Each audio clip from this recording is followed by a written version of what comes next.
क्या आपने कभी सोचा है कि कुछ लोग अचानक बहुत ऊपर पहुंच जाते हैं और फिर उतनी ही तेजी से नीचे गिर जाते हैं। वैदिक ज्योतिषी में अगर किसी ग्रह को इस अचानक बदलाव का कारण माना जाता है तो वो सिर्फ ग्रह है, राहु। लेकिन क्या राहु सच में इंसान को उठाता है और गिराता है, या इसके पीछे कोई और गहरी सच्चाई है? नमस्कार, मैं आचार्य प्रीति सेठी अपने YouTube चैनल पर आप सब लोगों का स्वागत करती हूँ। वैदिक ज्योतिषी में राहु को एक छाया ग्रह माना जाता है, जिसका कोई भौतिक अस्तित्व नहीं है, लेकिन इसका प्रभाव हमारी जिंदगी में इतना गहरा होता है कि यह इंसान की सोच, निर्णय और जीवन की दिशा तक को बदल देता है। राहु अचानक बदलाव का कारक है। यह इंसान को बहुत नीचे से उठाकर ऊंचाई तक पहुंचा सकता है, फिर उतनी ही तेजी से नीचे भी गिरा सकता है। लेकिन यहाँ एक बात समझना बहुत जरूरी है, राहु कभी अकेले काम नहीं करता। यह जिस राशि में होता है, भाव में होता है और जिस ग्रह के साथ जुड़ा होता है, उसी के अनुसार वो हमें परिणाम देता है। क्योंकि राहु का स्वभाव थोड़ा भ्रम पैदा करने वाला होता है, अत्यधिक आकर्षण पैदा करता है। यह इंसान की इच्छाओं को बढ़ाता है और उसे सामान्य रास्तों से हटाकर अलग और अनोखे रास्ते पर ले जाता है। और कई बार इंसान को अंदर से महसूस होता है कि उसे कुछ बड़ा करना है, और यही सोच उसे भीड़ से अलग बना देती है। यही राहु की एक सकारात्मक सोच पक्ष भी है। अचानक मौके देना, जोखिम लेने की क्षमता बढ़ाना और कुछ नया करने की प्रेरणा देना। अगर कुंडली में राहु मजबूत हो तो यही राहु इंसान को नाम, पैसा और पहचान दिला सकता है। लेकिन ये कहना गलत होगा कि राहु बिना योग्यता के सब कुछ दे देता है। असल में राहु इंसान की छुपी हुई क्षमता को तेजी से बाहर लाता है। लेकिन अगर व्यक्ति के अंदर स्थिरता नहीं है तो सफलता टिक नहीं पाती। राहु खुद गिराता नहीं है, यह इंसान की कमजोरियों को बढ़ा देता है, अहंकार को बढ़ावा देता है, जातक जल्दबाजी में फैसला लेते हैं और सच्चाई से कोसों दूर हो जाते हैं, और यही चीजें आगे चलकर समस्या पैदा करती है।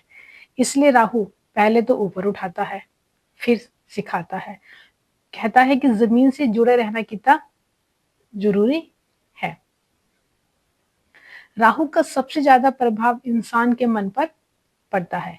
यह सच को नहीं बदलता, लेकिन इच्छाओं और डर को इतना बढ़ा देता है कि इंसान की सोच ही बदल जाती है। मौके बहुत बड़े लगने लगते हैं और खतरे बहुत छोटे लगते हैं।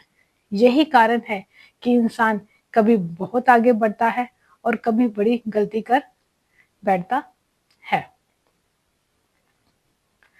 राहु को अगर आप सही तरीके से समझने के लिए हमें कुछ महत्वपूर्ण बातें हमें ध्यान में रखनी चाहिए। राहु किस राशि में है, उस राशि का स्वामी कैसा है, राहु किस भाव में स्थित है और किन ग्रहों के साथ जुड़ा है और कौन सी दशा चल रही है। इन्हीं सभी आधारों पर राहु का परिणाम तय होता है कुंडली में। सिर्फ ये कहना है कि दशम भाव में राहु है तो इसलिए करियर अच्छा होगा, यह एक अधूरा विश्लेषण है। क्योंकि अगर कुंडली में दशमेश ही कमजोर है या राहु अशुभ स्थिति में है तो करियर में उतार चढ़ाव तो आएगा ही आएगा। अब हम देखते हैं कि राहु की महादशा और गोचर का क्या प्रभाव पड़ता है। राहु की महादशा या गोचर के समय जीवन में बहुत बड़े बदलाव जरूर आते हैं, क्योंकि इस समय अचानक ही मौके मिलने लग जाते हैं और पर साथ साथ ही कठिन परीक्षाएं भी मिलती हैं कि किस काम को कैसे करना है, और कई बार सही समय पर जीवन की दिशा भी बदल देता है राहु की दशा और अंतरदशा में। यहाँ पर आध्यात्मिक रूप से राहु हमें ये सिखाता है कि भारी चीजें स्थायी नहीं होती। जब इंसान अहंकार में खो जाता है तो राहु उसे सच्चाई का सामना करवाता है। और अगर हम इस दृष्टि से देखें तो राहु एक कठोर लेकिन सच्चा शिक्षक होता है प्रत्येक व्यक्ति के लिए। कुंडली में राहु को संतुलित करने के लिए सबसे ज्यादा जरूरी है हमेशा जागरूक रहे। कोई भी काम करे उसको जागरूक तरीके से करें, अपनी सफलता में अपनी सोच पॉजिटिव रखें, समझ रखें और समय के साथ आत्मनिरीक्षण करते रहें।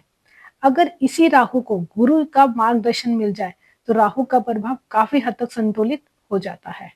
भगवान शिव की साधना करना, जप करना, ध्यान करना राहु के प्रभाव को शांत करता है, जिससे बहुत अधिक लाभ भी होता है। अंत में एक बात बहुत सरल है, राहु गति देता है लेकिन दिशा नहीं देता। दिशा हमारे विवेक और सोच से आती है। अगर आपका अगर आपकी कुंडली का आधार मजबूत है तो राहु आपको बहुत ऊंचाइयां भी दे सकता है। अगर आपकी कुंडली का आधार ही कमजोर है तो वही वही ऊंचाई टिक नहीं पाती। इसलिए कह सकते हैं कि राहु न तो पूरी तरह अच्छा है न बुरा है। यह एक शक्ति है जो इंसान की अच्छाइयों और कमजोरियों को दोनों को बढ़ा देती है। आपकी कुंडली में राहु किस भाव में है, कमेंट करके मुझे जरूर बताइए। और अगर आप ऐसे ही गहरे ज्योतिषी ज्ञान चाहते हैं तो चैनल को सब्सक्राइब करना ना भूलें। धन्यवाद।